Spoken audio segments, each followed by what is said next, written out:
Okay, let's look at a couple of other things from over the weekend. After or before or in the middle of Donald Trump's various speeches to the Georgia Republican Convention and the North Carolina Republican Convention, he went to restaurants. At one point, he went to a waffle restaurant. And I understand these sort of photo op things. DeSantis did it in a New Hampshire diner. This is sort of like what you do in American politics. Trump does it in the weirdest way, where he walks into a waffle spot in Georgia and starts yelling that we did nothing wrong. And I usually when you go to the restaurants and you do this stuff, you just maybe order some waffles or something. Look at the cringeworthy nature of what he'll go in and just rant to waffle employees about I did nothing wrong. It's the strangest stuff. Look at this. We did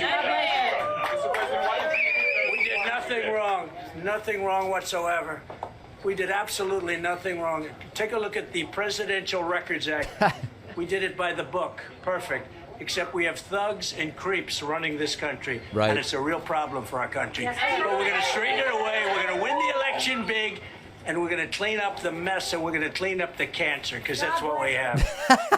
A very strong, somebody in the back is like, does this mean it's going to take a while to get my maple syrup? What a strange, I mean, there's a level of pomposity with just going through a place where people are having breakfast and starting to rant and rave about you did nothing wrong, I did nothing wrong. Here's another video. And again, I don't know if this is all the same restaurant. It seems he may have gone to different restaurants. In this one, it sounded like someone was trying to pray for Trump. This is serious cult stuff. Very, very serious cult stuff. And I don't know how the people in the restaurant aren't embarrassed for each other at the end of the day. Our only president ever. Our country is going to hell. We're not going to let it happen. Oh my goodness. So in this one, there's a crowd around Trump. A woman on either standing on a table or piggyback yells something about this is my only president. And then Trump says the country is going to hell. It seems almost like a place you would sooner guess that this was a bar full of drunk people at 1 a.m. rather than a Waffle House or waffle restaurant with a failed former president. Then this is maybe the most telling Trumpian moment. A woman comes up to Trump to talk to Trump about Sergeant Major Pat Payne. Sergeant Major Pat Payne is someone that Trump awarded a Medal of Honor to in 2020 because Pat Payne was involved in freeing 75 ISIS-held hostages. Okay, that's a fine, totally reasonable thing. Trump seems visibly confused and asks if Pat Payne died from war injuries. It's like, no, dude, after he came back from releasing the 75 hostages, you gave him the Medal of Honor. And Trump seems so confused that he ends up asking if the woman could maybe draw Trump with muscles. It's beyond parody. I am a Medal of Honor portrait artist. This is Sergeant Major Pat Payne, who you awarded the Medal of Honor. And this is actually his signature. You can tell from Trump's nodding that he has not even the slightest recollection of this. You think I could look like that if you did me? Absolutely. Give me that perfect jaw? Absolutely. All those muscles and everything else? Absolutely, So how did he pass away? No, he's actually currently still alive. Did he pass away? No, he's alive.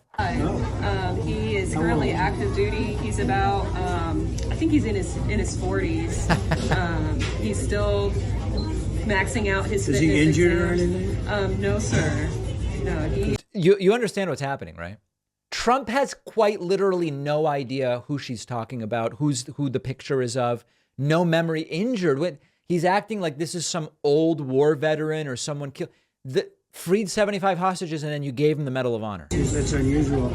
Yeah, The Medal of Honor it guys is. usually are in pretty rough shape, right? Beautiful job. Thank you so much. Trump seemingly confusing the Purple Heart with the Medal of Honor. I mean, I don't know. Thank you. I want to look like that guy. So Trump wants the muscles, but completely. I know this is a Kafka-esque moment. I'm sorry, folks. I have to say it is a Kafka-esque moment. And then lastly, here again, just people screaming, and it's all a big to-do. How are you? Look, we have the fake news media. How, everything good? I like the hat. You did a good job before with the pictures. Thank you very much. Thank you, everybody, for coming. That's a nice crowd. I love you, Donald! I love you! How are the waffles I love you, here? Donald! How are the waffles? Are they good? Because I We gotta need to try get one. pecans on it, Mr. President. Okay, the waffles are good, and Trump's going to try one. So, almost worse than the Ron DeSantis diner visit in New Hampshire a couple of weeks ago. Trump twice indicted in the midst of low-energy, confused speeches where he tells corrosive lies and says things that are untrue, showing up at a waffle restaurant and making a complete and total fool of himself. All right, now with that out of the way, let's get to something serious.